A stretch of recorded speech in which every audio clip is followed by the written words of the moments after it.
3.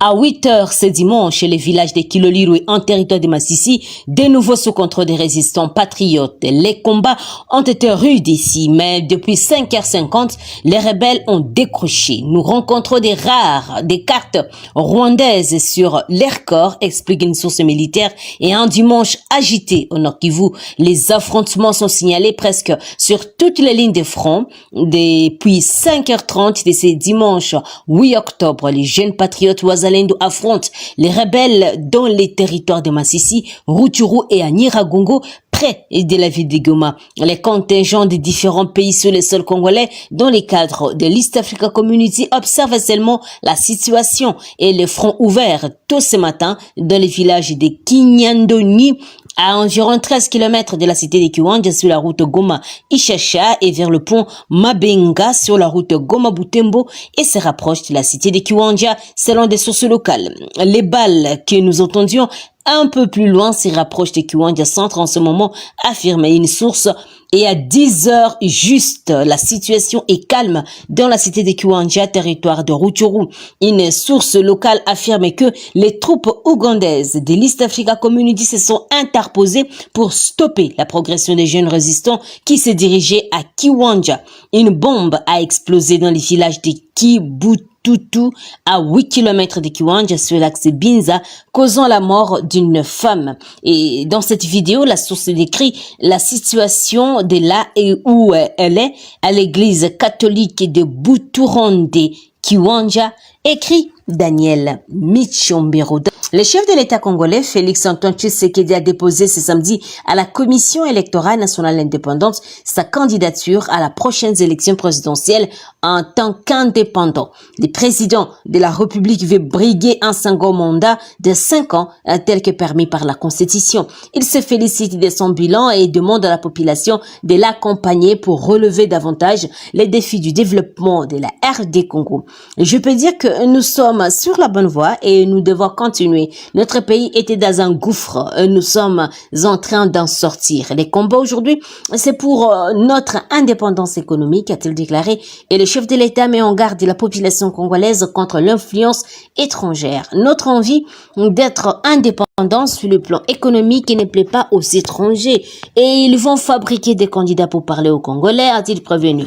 À la CENI, le président Tshisekedi était accompagné de la distinguée première dame Denise Nyakeru et des plusieurs leaders politiques de l'Union sacrée. Une foule immense a également fait les déplacements de la centrale électorale pour assister à cet événement, écrit la présidence de la République. Soupçonné d'être impliqué dans la disparition des 120 tonnes de cuivre de l'entreprise TFM, le général-major Gihanga Mutara Smith, commandant de l'arme 2 dans les Haut-Katanga, a recouvré sa liberté ce samedi 7 octobre et il était en détention depuis quelques jours.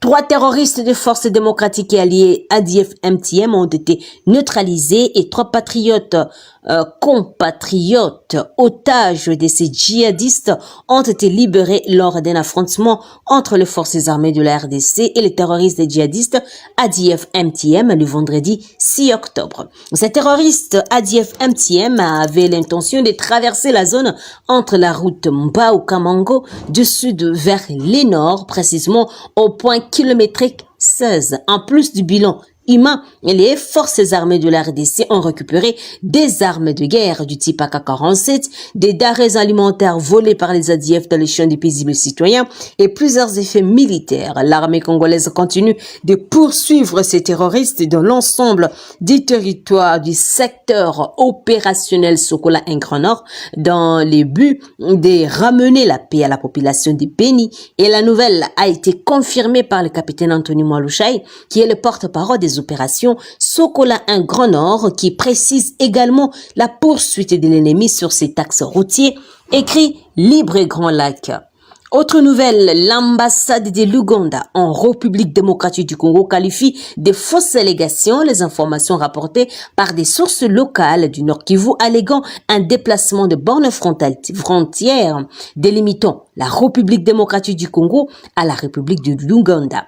La représentation ougandaise en RD Congo s'est exprimée dans un communiqué de presse parvenu le samedi 7 octobre à la radio onusienne, la Radio Kapi. Elle affirme qu'aucune autorité ougandaise ni une autre personne ayant un lien avec la République d'Ouganda n'a été impliquée dans cet acte de borne frontière entre les deux pays. Les communiqués rappellent les fermes attachements de la République d'Ouganda au principe d'inviolabilité des frontières telles qu'héritées des puissances coloniales. Il souligne que la frontière internationale entre la République de l'Ouganda et la République démocratique du Congo est définie dans l'accord du 3 février 1915 entre le Royaume-Uni et le Royaume de Belgique relatif aux frontières en Afrique de l'Est et la population du groupement Boussonza en territoire de Rutshuru, là nous sommes en Nord Kivu, sous occupation du 1-23 a alerté le 26 septembre dernier sur l'annexion d'une partie de leurs terres par l'armée ougandaise. Et selon des sources locales, la partie annexée se trouve dans le village Mungo, proche de Bunagana. Les mêmes sources parlaient d'une opération de démarcation des limites frontières en cours depuis quelques semaines entre Bunagana et la colline Moussé 0, écrit Mediacongo.net. Terminons plutôt par cette nouvelle. Les éléments Codeco ont relâché 8 personnes qu'ils détenaient comme otages pendant plus d'un mois dans le territoire de Djougou, nous sommes en province cette fois-là de l'Ituri. La société civile locale qui rapporte la nouvelle à Actu30.cd indique que ces derniers étaient enlevés par le 1er en tout cas septembre 2023 après une incursion de la milice Codeco dans le village de la chefferie de Mokambo en territoire d'Emagi. Grégoire Tumito, cadre de cette structure citoyenne, ajoute que sur les 8 personnes, 2 sont dans un état de traumatisme et demandent une prise en charge. Les 8 kidnappés à la chefferie de Mokambo viennent d'être libérés sans rançon. Et au départ, les miliciens de la Codeco avaient demandé $1000 américains. Ces otages ont passé 3 semaines et demie à Ngenge, un village situé à la limite avec la chefferie de Mokambo sous une souffrance atroce. Parmi ces 8 ex-otages, 2 personnes souffrent de traumatismes. Elles méritent des soins psychologiques, a-t-il déclaré.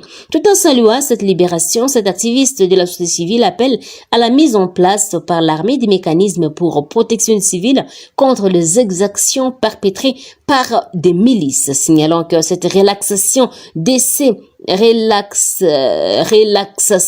de ces otages intervient après que les éléments des FARDC et des casques bleus de la MONUSCO avaient lancé depuis le début de la semaine des opérations conjointes contre la milice réfractaire au processus de paix dans la région de Djougou en province de l'Ituri. Chers téléspectateurs d'Afro Info de 43, merci de nous avoir suivis jusqu'à la fin. N'oubliez pas de vous abonner ce dimanche, activer la petite cloche des notifications pour recevoir nos informations à temps réel. Je suis Santi Chisenga dans la province de l'Ituri.